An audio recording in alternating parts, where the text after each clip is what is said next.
পররাষ্ট্রমন্ত্রী আপনি হাদি প্রস্তে আপনি একবারে ছাগলের 3 নম্বর বাচ্চা হয়ে যাচ্ছেন সারা দেশের কাছে। আপনাদেরকে ক্ষমতায় বসালাম, এখন আমেরিকার দালালি ছাড়েন, ভারতের দালালি ছাড়েন। বাংলাদেশের আজাদির প্রশ্নে আপনারা এখন সেটা না পারেন, তাহলে দালালি করেন, প্রকাশ্যে করেন। পররাষ্ট্রমন্ত্রী আপনি এত গুরুত্বপূর্ণ ব্যক্তি হয়ে যাচ্ছেন, আপনি জাতিসংঘের সাধারণ সভার সভাপতি হতে পারছেন, তার মানে আপনার গ্রহণযোগ্যতা এতটুকু, এতটা। আপনি হাদি প্রস্তে আপনি একবারে ছাগলের 3 নম্বর বাচ্চা হয়ে যাচ্ছেন সারা দেশের কাছে।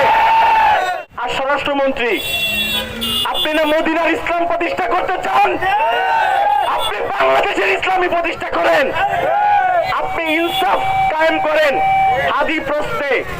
না হলে আপনাদের সংসদে যে হাসিগুলা দেখি আমরা, এই হাসিটা বেশি দিন টিকবে না।